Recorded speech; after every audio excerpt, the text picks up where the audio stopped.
ಭಾರತೀಯರು ಸುಮಾರು 250 ವರ್ಷಗಳ ಕಾಲ ಬ್ರಿಟಿಷರ ಅಡಿಯಲ್ಲಿ ಗುಲಾಮಗಿರಿ ಮತ್ತು ಅಮಾನವೀಯ ದಬ್ಬಾಳಿಕೆಯನ್ನು ಅನುಭವಿಸಿದರು ಮತ್ತು ಬ್ರಿಟಿಷರ ದೌರ್ಜನ್ಯಗಳ ವಿರುದ್ಧ ನಿರಂತರವಾಗಿ ಹೋರಾಡಿದರು. ಅನೇಕ ಮಕ್ಕಳು, ವೃದ್ಧರು ಮತ್ತು ಯುವಕರು ತಮ್ಮ ಪ್ರಾಣವನ್ನು ತ್ಯಾಗ ಮಾಡಿದರು ಮತ್ತು ಆಗ ಮಾತ್ರ ನಾವು ಇಂದು ಸ್ವತಂತ್ರ ದೇಶದಲ್ಲಿ ಉಸಿರಾಡುತ್ತಿದ್ದೇವೆ. ಮತ್ತು ಸ್ವಾತಂತ್ರ್ಯದ 75 ವರ್ಷಗಳು ಪೂರ್ಣಗೊಂಡ ನಂತರ ದೇಶವು ಅಮೃತ ಮಹೋತ್ಸವವನ್ನು ಆಚರಿಸಿದೆ. ಆದರೆ ಬ್ರಿಟಿಷರು ಮೊದಲಿನಿಂದ ಭಾರತದಲ್ಲಿ ಇರಲಿಲ್ಲ. ವಾಸ್ತವವಾಗಿ ಅವರು ಎಷ್ಟೋ ಮೈಲುಗಳ ಪ್ರಯಾಣ ಬೆಳೆಸಿ ಭಾರತಕ್ಕೆ ಬಂದಿದ್ದರು.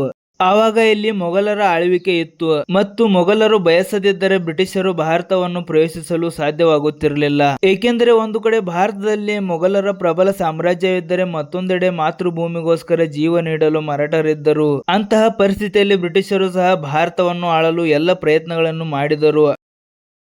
ಆದರೆ ಕ್ರಮೇಣ ಬ್ರಿಟಿಷರು ಭಾರತದ ಮೇಲೆ ತಮ್ಮ ಪ್ರಾಬಲ್ಯವನ್ನು ಹೆಚ್ಚಿಸಿಕೊಂಡರು ಮತ್ತು ಅವರು ಇಡೀ ಮೊಘಲ್ ಸಾಮ್ರಾಜ್ಯವನ್ನು ಅಂತ್ಯಗೊಳಿಸಿದರು. ಆದರೆ ಈ ಇತಿಹಾಸದಲ್ಲಿ ಉದ್ಭವಿಸುವ ಪ್ರಶ್ನೆ ಎಂದರೆ ಬ್ರಿಟಿಷರು ಆ ಪ್ರಬಲ ಮೊಘಲ್ ಸಾಮ್ರಾಜ್ಯವನ್ನು ಹೇಗೆ ನಾಶಪಡಿಸಿದರು ಎಂಬುದು. ಇಂದಿನ ಈ ವಿಡಿಯೋದಲ್ಲಿ ನಾವು ನಿಮಗೆ ಆ ಕಥೆಯನ್ನು ಹೇಳಲಿದ್ದೇವೆ. ಹಾಗಾಗಿ ಅದರೊಂದಿಗೆ ಪ್ರಾರಂಭಿಸೋಣ ಇತಿಹಾಸದ ಮತ್ತೊಂದು ಹೊಸ ಅಧ್ಯಾಯವನ್ನು. ಇತಿಹಾಸ ಹೇಳುತ್ತದೆ 16ನೇ ಶತಮಾನದ ಅಂತ್ಯದ ವೇಳೆಗೆ ಭಾರತವು ಎಷ್ಟು ಸಮೃದ್ಧವಾಗಿತ್ತೆಂದರೆ ಅದು ವಿಶ್ವದ ಒಟ್ಟು ಉತ್ಪಾದನೆಯ 1/4 ಉತ್ಪಾದಿಸುತ್ತಿತ್ತು ಮತ್ತು ಅದಕ್ಕಾಗಿ ಆ ಸಮಯದಲ್ಲಿ ಭಾರತವನ್ನು ಚಿನ್ನದ ಹಕ್ಕಿ ಎಂದು ಕರೆಯಲಾಗುತ್ತಿತ್ತು ಮತ್ತು ಇಡೀ ಪ್ರಪಂಚದ ದೃಷ್ಟಿಯು ಈ ಚಿನ್ನದ ಹಕ್ಕಿಯ ಮೇಲೆ ಇತ್ತು. ಇಂತಹ ಪರಿಸ್ಥಿತಿಯಲ್ಲಿ ಬ್ರಿಟಿಷರು ಹೇಗೆ ಹಿಂದುಳಿಯಲು ಸಾಧ್ಯ? ಆ ಸಮಯದಲ್ಲಿ ಚಕ್ರವರ್ತಿ ಅಕ್ಬರ್ ದೆಹಲಿಯನ್ನು ಆಳುತ್ತಿದ್ದನು ಮತ್ತು ಅಕ್ಬರ್ ತನ್ನ ಕಾಲದ ಅತ್ಯಂತ ಶ್ರೀಮಂತ ಚಕ್ರವರ್ತಿಯಾಗಿದ್ದನು. ಆದರೆ ಅದೇ ಸಮಯದಲ್ಲಿ ಬ್ರಿಟನ್ನಲ್ಲಿ ಅಂತರ್ಯುದ್ಧದ ಪರಿಸ್ಥಿತಿ ಉದ್ಭವಿಸಿತ್ತು ಮತ್ತು ರಾಣಿ ಎಲಿಜಬೆತ್ ಒಂದರ ಆಳ್ವಿಕೆಯಲ್ಲಿ ಹೆಚ್ಚಿನ ಆರ್ಥಿಕತೆಯು ಕೃಷಿಯ ಮೇಲೆ ಅವಲಂಬಿತವಾಗಿತ್ತು. ದುರಾದೃಷ್ಟವಶಾತ್ ಅಂತರ್ಯುದ್ಧದ ಕಾರಣದಿಂದಾಗಿ ಬ್ರಿಟನ್ ಜಾಗತಿಕ ಸರಕುಗಳ ಮೇಲೆ ಕೇವಲ 3-4% ತೆರಿಗೆಯನ್ನು ಪಾವತಿಸುತ್ತಿತ್ತು ಮತ್ತು ಈ ಸಮಯದಲ್ಲಿ ಪೋರ್ಚುಗಲ್ ಮತ್ತು ಸ್ಪೇನ್ ಬ್ರಿಟನ್ ಅನ್ನು ಹಿಂದಿಕ್ಕಿ ಅವರಿಗಿಂತ ಹೆಚ್ಚು ವೇಗವಾಗಿ ಪ್ರಗತಿ ಸಾಧಿಸುತ್ತಿದ್ದವು. ಪರಿಸ್ಥಿತಿ ಎಷ್ಟರ ಮಟ್ಟಿಗೆ ಹದಗೆಟ್ಟಿತ್ತು ಎಂದರೆ ಬ್ರಿಟಿಷ್ ಕಡಲ್ಗಳ ನಾವಿಕರು ಸಹ ತಮ್ಮ ವ್ಯವಹಾರವನ್ನು ಮುಂದುವರಿಸಲು ಪೋರ್ಚುಗೀಸ್ ಹಡಗುಗಳನ್ನು ಲೂಟಿ ಮಾಡುತ್ತಿದ್ದರು, ಏಕೆಂದರೆ ಬ್ರಿಟನ್ ನಲ್ಲಿ ಲೂಟಿ ಮಾಡಲು ಏನೂ ಉಳಿದಿರಲಿಲ್ಲ. ಆದರೆ ಅದೇ ಸಮಯದಲ್ಲಿ ಒಬ್ಬ ಬ್ರಿಟಿಷ್ ನಾವಿಕನು ತನ್ನ ಸಮುದ್ರ ಪ್ರಯಾಣದ ಸಮಯದಲ್ಲಿ ಭಾರತದ ಅಪಾರ ಸಂಪತ್ತು ಮತ್ತು ಸಮೃದ್ಧಿಯ ಬಗ್ಗೆ ತಿಳಿದುಕೊಂಡನು ಮತ್ತು ಈ ಸುದ್ದಿ ಬೇಗನೆ ಬ್ರಿಟಿಷ್ ಸರ್ಕಾರವನ್ನು ತಲುಪಿತು. ನಂತರ 1600ರಲ್ಲಿ 200 ಬ್ರಿಟಿಷ್ ವ್ಯಾಪಾರಿಗಳು ಒಟ್ಟಾಗಿ ಒಂದು ಕಂಪನಿಯನ್ನು ರಚಿಸಿ ಅದಕ್ಕೆ ಈಸ್ಟ್ ಇಂಡಿಯಾ ಕಂಪನಿ ಎಂದು ಹೆಸರಿಸಿದರು ಮತ್ತು ಈ ಕಂಪನಿಯ ಸದಸ್ಯರು ತಮ್ಮ ರಾಜಕೀಯ ಮತ್ತು ರಾಜತಾಂತ್ರಿಕತೆಯನ್ನು ರಾಣಿ ಎಲಿಜಬೆತ್ಗೆ ತಿಳಿಸಿದಾಗ ಅವರು ಈಸ್ಟ್ ಇಂಡಿಯಾ ಕಂಪನಿಯನ್ನು ಬೆಂಬಲಿಸಲು ಒಪ್ಪಿಕೊಂಡರು. ಇದರ ಮಧ್ಯೆ ಭಾರತದಲ್ಲಿ ಚಕ್ರವರ್ತಿ ಅಕ್ಬರ್ನ ನಿಧನವಾಗಿತ್ತು ಮತ್ತು ಅಕ್ಬರ್ ನಂತರ ಮೊಘಲ್ ಚಕ್ರವರ್ತಿ ಉತ್ತರಾಧಿಕಾರಿಯಾಗುವ ಕೆಲಸವನ್ನು ಅಕ್ಬರ್ನ ಮಗ ಜಹಾಂಗೀರ್ಗೆ ನೀಡಲಾಯಿತು. 1608ನೇ ವರ್ಷ ಈಗಾಗಲೇ ಬಂದಿತ್ತು ಮತ್ತು ಬ್ರಿಟಿಷರ ನಡೆಗಳ ಅರಿವಿಲ್ಲದೆ ಜಹಾಂಗೀರನು ಭಾರತವನ್ನು ಆಳುತ್ತಿದ್ದನು.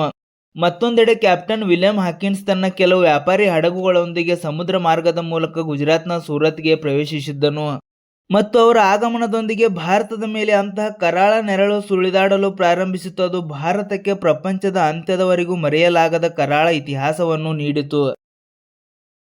ಬ್ರಿಟಿಷರು ಭಾರತಕ್ಕೆ ಬಂದ ತಕ್ಷಣ ಅವರು ಈಸ್ಟ್ ಇಂಡಿಯಾ ಕಂಪನಿಯ ಸ್ಥಾಪನೆಯನ್ನು ಘೋಷಿಸಿದರು ಮತ್ತು ಈ ಪ್ರಸ್ತಾವ ಮತ್ತು ಬಹಳ ಅಮೂಲ್ಯವಾದ ಉಡುಗೊರೆಯೊಂದಿಗೆ ಕ್ಯಾಪ್ಟನ್ ವಿಲಿಯಂ ಹಾಕಿನ್ಸ್ ತನ್ನ ಕೆಲವು ಸಹಚರರೊಂದಿಗೆ ಜಹಾಂಗೀರ್ನ ಆಸ್ಥಾನವನ್ನು ತಲುಪಿದನು. ಚಕ್ರವರ್ತಿ ಜಹಾಂಗೀರ್ ಡಚ್ ಮತ್ತು ಪೋರ್ಚುಗೀಸರ ಒತ್ತಡದಿಂದಾಗಿ ಈ ಪ್ರಸ್ತಾವವನ್ನು ತಿರಸ್ಕರಿಸಿದನು.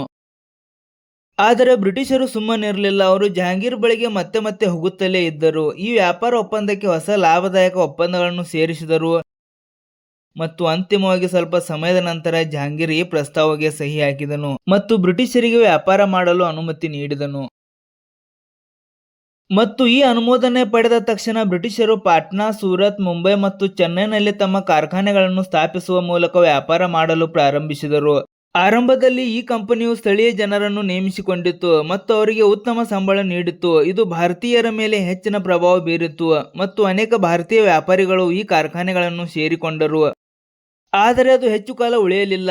ಈಸ್ಟ್ ಇಂಡಿಯಾ ಕಂಪನಿಯ ವ್ಯಾಪಾರವು ಭಾರತದಾದ್ಯಂತ ಬೆಳೆಯುತ್ತಲೇ ಇತ್ತು ಮತ್ತು ಅವರು ಬೆಳೆಯುತ್ತಿರುವ ವ್ಯಾಪಾರದಿಂದಾಗಿ ಬ್ರಿಟಿಷರ ದುರಾಸೆಯು ತುಂಬಾ ಹೆಚ್ಚಾಯಿತು. ಅವರು ಭಾರತದ ರಾಜಕೀಯ ಶಕ್ತಿಯನ್ನು ವಶಪಡಿಸಿಕೊಳ್ಳಲು ಯೋಚಿಸಿದರು. ಈ ಉದ್ದೇಶದಿಂದ 1686ರಲ್ಲಿ ಬ್ರಿಟಿಷರು ಮೊಘಲರ ವಿರುದ್ಧ ಯುದ್ಧವನ್ನು ಘೋಷಿಸಿದರು.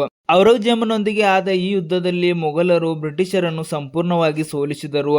ಮೊಘಲರ ಈ ವಿಜಯವು ಬ್ರಿಟಿಷರಿಗೆ ಯುದ್ಧದ ಮೂಲಕ ಮೊಘಲರನ್ನು ಸೋಲಿಸಲು ಸಾಧ್ಯವಿಲ್ಲವೆಂದು ಅರ್ಥವಾಯಿತು. ಆದರೆ ಅವರಿಗೆ ಭಾರತವನ್ನು ಸಹ ಆಳಬೇಕಾಗಿತ್ತು. ಅದಕ್ಕಾಗಿ ಅವರು ಇಂದಿಗೂ ಕುತಂತ್ರಿ ಭಾರತೀಯ ನಾಯಕರು ಬಳಸಿಕೊಳ್ಳುತ್ತಿರುವ ತಂತ್ರವನ್ನು ಅಳವಡಿಸಿಕೊಂಡರು. ಅದು ಒಡೆದು ಆಳುವ ರಾಜತಾಂತ್ರಿಕೆಯಾಗಿತ್ತು. ಅಂದರೆ ವಿಭಜನೆಯನ್ನು ಸೃಷ್ಟಿಸುವುದು ಮತ್ತು ಆಳ್ವಿಕೆಯನ್ನು ನಡೆಸುವುದು. ಯುದ್ಧದಲ್ಲಿ ಸೋತ ನಂತರ ಬ್ರಿಟಿಷರು ಔರಂಗಜೇಬನಿಗೆ ಕ್ಷಮೆ ಯಾಚಿಸಿದರು ಮತ್ತು ಇನ್ನು ಮುಂದೆ ಅಂಥ ತಪ್ಪನ್ನು ಮಾಡುವುದಿಲ್ಲ ಎಂದು ಭರವಸೆ ನೀಡಿದರು. ಮತ್ತು ಔರಂಗಜೇಬನು ಅವರ ಮೇಲೆ ಸಣ್ಣ ದಂಡವನ್ನು ವಿಧಿಸಿ ಅವರ ವ್ಯಾಪಾರವನ್ನು ಮುಂದುವರಿಸಲು ಅವಕಾಶ ಮಾಡಿಕೊಟ್ಟನು. ಆದರೆ ಮೊಘಲರು ಬ್ರಿಟಿಷರಿಗೆ ನೀಡಿದ ಕ್ಷಮೆಯೇ ಅವರ ಅವನತಿಗೆ ಅಂತಿಮ ಕಾರಣವಾಯಿತು. ಏಕೆಂದರೆ 1707ರಲ್ಲಿ ಔರಂಗಜೇಬನ ಮರಣದ ನಂತರ ಮೊಘಲ್ ಸಾಮ್ರಾಜ್ಯವನ್ನು ಪಡೆಯಲು ಅನೇಕ ರಾಜರು ತಮ್ಮೊಳಗೆ ಹೋರಾಡಲು ಪ್ರಾರಂಭಿಸಿದರು. ಈ ಸಂಘರ್ಷದಿಂದಾಗಿ ಕೆಲವು ದುರ್ಬಲ ಆಡಳಿತಗಾರರು ಮೊಘಲ್ ಚಕ್ರವರ್ತಿಗಳಾದರು. ಅವರು ಮೊಘಲ್ ಸಾಮ್ರಾಜ್ಯವನ್ನು ಕ್ರಮಬದ್ಧವಾಗಿ ನಡೆಸಲು ಸಾಧ್ಯವಾಗಲಿಲ್ಲ. ಅನುಭವಹೀನ ಮೊಘಲ್ ಚಕ್ರವರ್ತಿಗಳು ಪ್ರತಿದಿನ ಹೊಸ ಹೊಸ ನಿಯಮಗಳನ್ನು ರೂಪಿಸಿದರು ಮತ್ತು ಬದಲಾಯಿಸಿದರು, ಮತ್ತು ಅವರ ಈ ಮೂರ್ಖತನವು ಬ್ರಿಟಿಷರಿಗೆ ತಮ್ಮ ನಡೆಯನ್ನು ಪ್ರಾರಂಭಿಸಲು ಅವಕಾಶವನ್ನು ನೀಡಿತು. ವಾಸ್ತವವಾಗಿ 1717ರಲ್ಲಿ ಮೊಘಲ್ ಚಕ್ರವರ್ತಿ ಬ್ರಿಟಿಷರೊಂದಿಗೆ ಒಂದು ಒಪ್ಪಂದವನ್ನು ಮಾಡಿಕೊಂಡನು. ಅದು ಯಾವುದೇ ಹೂಡಿಕೆ ಅಥವಾ ತೆರಿಗೆ ಇಲ್ಲದೆ ವ್ಯಾಪಾರ ಮಾಡಲು ಅವಕಾಶ ಕೊಡುವುದಾಗಿತ್ತು. ಅದಕ್ಕೆ ಬದಲಾಗಿ ಒಂದು ಸಣ್ಣ ವಾರ್ಷಿಕ ಶುಲ್ಕವನ್ನು ಪಡೆಯುವುದಾಗಿತ್ತು. ಈ ಸಮಯದಲ್ಲಿ ಪರ್ಷಿಯನ್ ರಾಜನು ಅವಕಾಶವನ್ನು ಪಡೆದುಕೊಂಡು ಭಾರತದ ಮೇಲೆ ದಾಳಿ ಮಾಡಿದನು. ಮೊಘಲ್ ದೊರೆಗಳು ತಮ್ಮ ಅಧಿಕಾರದ ಅಮಲಿನಲ್ಲಿ ಎಷ್ಟು ಮುಳುಗಿದರೆಂದರೆ ಅವರಿಗೆ ಈ ಹಠಾತ್ ದಾಳಿಯ ಬಗ್ಗೆ ಅರಿವಿರಲಿಲ್ಲ. ಪರ್ಷಿಯನ್ ಸೈನ್ಯ ದೆಹಲಿಯನ್ನು ತಲುಪಿತು ಮತ್ತು ಮೊಘಲರು ಬಹುತೇಕ ನಿಯಂತ್ರಣ ತಪ್ಪಿದರು. ಪರಿಸ್ಥಿತಿಯು ಸಂಪೂರ್ಣವಾಗಿ ಹದಗೆಡುತ್ತಿರುವುದನ್ನು ಗಮನಿಸಿದ ಮೊಘಲ್ ಚಕ್ರವರ್ತಿಗಳು ಸರಿಸುಮಾರು 2 ಕೋಟಿ ರೂಪಾಯಿಗಳು ಮತ್ತು ಅನೇಕ ಅಮೂಲ್ಯ ವಜ್ರಗಳು ಮತ್ತು ಮುತ್ತು ರತ್ನಗಳನ್ನು ನೀಡುವ ಮೂಲಕ ದೆಹಲಿಯನ್ನು ಉಳಿಸಿದರು. ಇಷ್ಟು ದೊಡ್ಡ ಲೂಟಿಯ ನಂತರ ಮೊಘಲರು ಸಂಪೂರ್ಣವಾಗಿ ದುರ್ಬಲರಾದರು ಮತ್ತು ಅವರು ಬ್ರಿಟಿಷರ ಪಿತೂರಿಯನ್ನು ಅರ್ಥ ಮಾಡಿಕೊಳ್ಳಲು ಪ್ರಾರಂಭಿಸಿದರು. ಆದರೆ ದುರಾದೃಷ್ಟವಶಾತ್ ಸಮಯ ಕಳೆದು ಹೋಗುತ್ತಿತ್ತು ಮತ್ತು ಅವರ ಸಾಮ್ರಾಜ್ಯವು ಸಹ ಕಳೆದು ಹೋಗುತ್ತಿತ್ತು. ಭಾರತವನ್ನು ವಶಪಡಿಸಿಕೊಳ್ಳಲು ಬ್ರಿಟಿಷರು ನಿರಂತರವಾಗಿ ವಿಭಿನ್ನ ತಂತ್ರಗಳನ್ನು ಅಳವಡಿಸಿಕೊಳ್ಳುತ್ತಿದ್ದರು. ಮೊದಲ ಹಂತದಲ್ಲಿ ಅವರು ಬಂಗಾಳದ ನವಾಬ ಸಿರಾಜುದ್ದೌಲ ಅವರನ್ನು ಅಧಿಕಾರದಿಂದ ತೆಗೆದುಹಾಕಲು ಯುದ್ಧವನ್ನು ಪ್ರಾರಂಭಿಸಿದರು ಮತ್ತು ಬ್ರಿಟಿಷರು ಅಲ್ಲಿನ ಹಿಂದೂಗಳು ಮತ್ತು ಮುಸ್ಲಿಮರ ನಡುವೆ ಬಿರುಕು ಮೂಡಿಸುವ ಮೂಲಕ ಒಡೆದು ಆಳುವ ನೀತಿಯನ್ನು ಜಾರಿಗೆ ತಂದರು. ನವಾಬ್ ಸಿರಾಜುದ್ದೌಲ ಅದನ್ನು ನಿಭಾಯಿಸುವಲ್ಲಿ ವಿಫಲರಾದರು ಮತ್ತು ಫಲಿತಾಂಶವು ಬ್ರಿಟಿಷರಿಗೆ ಪ್ರಯೋಜನಕಾರಿಯಾಯಿತು. ಪ್ಲಾಸಿ ಕದನದಲ್ಲಿ ಸಿರಾಜುದ್ದೌಲನನ್ನು ಸೋಲಿಸಿದ ನಂತರ ಬ್ರಿಟಿಷರು ಸಿರಾಜುದ್ದೌಲನ ಸೇನಾಧಿಪತಿಯನ್ನು ಸೇರಿಸಿಕೊಂಡರು ಮತ್ತು ಅವನನ್ನು ಬಂಗಾಳದ ನವಾಬನನ್ನಾಗಿ ನೇಮಿಸಿದರು. ಕಾಲ ಕಳೆದಂತೆ ಭಾರತದ ಮೇಲೆ ಬ್ರಿಟಿಷರ ಶಕ್ತಿ ಅಧಿಕಾರ ಬೆಳೆಯಿತು. 1764ರಲ್ಲಿ ಬ್ರಿಟಿಷ್ ಸೈನ್ಯವು ಬಕ್ಸರ್ ಕದನದಲ್ಲಿ ಅವಧ್ನ ನವಾಬ, ಬಂಗಾಳದ ನವಾಬ ಮತ್ತು ಮೊಘಲ್ ನವಾಬ್ ಶಾ ಆಲಂ II ಅವರನ್ನು ಸೋಲಿಸಿತು. ಇದಲ್ಲದೆ ಬ್ರಿಟಿಷರು ನಿಜಾಮ್ ಮತ್ತು ಮರಾಠರ ನಡುವೆ ಬಿರುಕು ಸೃಷ್ಟಿಸಿದರು. ಮೊದಲು ಅವರ ನಡುವೆ ಹೋರಾಟವನ್ನು ಪ್ರಚೋದಿಸಿದರು ಮತ್ತು ನಂತರ ಅವರ ಸಂಘರ್ಷದ ಲಾಭವನ್ನು ಪಡೆದುಕೊಂಡು ಅವರ ದುರ್ಬಲ ತಂಡವನ್ನು ಸೋಲಿಸಿ ಅವರ ರಾಜ್ಯಗಳನ್ನು ಸ್ವಾಧೀನಪಡಿಸಿಕೊಂಡರು.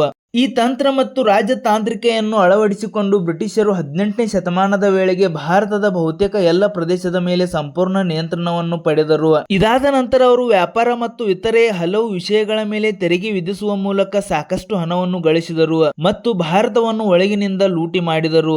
ಭಾರತವನ್ನು ಸಂಪೂರ್ಣವಾಗಿ ಆಳಲು ಬ್ರಿಟಿಷರು ಇನ್ನೂ ಕೆಲವು ಭಾರತೀಯರನ್ನು ತಮ್ಮ ಹಿಡಿತದಲ್ಲಿ ಸೇರಿಸಿಕೊಳ್ಳಬೇಕಾಗಿತ್ತು ಮತ್ತು ಭವಿಷ್ಯದಲ್ಲಿ ಅವರಿಗೆ ಹೆಚ್ಚಿನ ಲಾಭವನ್ನು ನೀಡಬಹುದಾದ ದೊಡ್ಡ ಭೂ ಮಾಲೀಕರೊಂದಿಗೆ ಸೇರಿಕೊಂಡರು. ಬ್ರಿಟಿಷರು ಭಾರತದಲ್ಲಿ ಕೆಲವು ಒಳ್ಳೆಯ ಕೆಲಸಗಳನ್ನು ಮಾಡಿದರು. ಅವು ಎಂದರೆ ಶಿಕ್ಷಣ ನೀತಿಯನ್ನು ಜಾರಿಗೆ ತರುವುದು, ರಸ್ತೆಗಳನ್ನು ನಿರ್ಮಿಸುವುದು ಮತ್ತು ರೈಲು ಮಾರ್ಗಗಳನ್ನು ಸ್ಥಾಪಿಸುವುದು. ಈ ಕಾರಣದಿಂದಾಗಿ ಅನೇಕ ಸಮಾಜ ಸುಧಾರಕರು ಬ್ರಿಟಿಷರಿಂದ ಪ್ರಭಾವಿತರಾಗಿ ಅವರನ್ನು ಬೆಂಬಲಿಸಲು ಪ್ರಾರಂಭಿಸಿದರು. ಈ ವಿಶ್ವಾಸಘಾತವೇ 1857ರ ಸ್ವಾತಂತ್ರ್ಯ ಚಳವಳಿಯ ಸಮಯದಲ್ಲಿ ಅನೇಕ ಪ್ರಮುಖ ಭೂ ಮಾಲೀಕರು ಮತ್ತು ಸಮಾಜ ಸುಧಾರಕರು ಬ್ರಿಟಿಷರ ಪರವಾಗಿ ನಿಲ್ಲಲು ಕಾರಣವಾಯಿತು. ಇದರಿಂದಾಗಿ ಬ್ರಿಟಿಷರಿಗೆ ಭಾರತವನ್ನು ವಶಪಡಿಸಿಕೊಳ್ಳುವಲ್ಲಿ ಸಹಾಯವಾಯಿತು.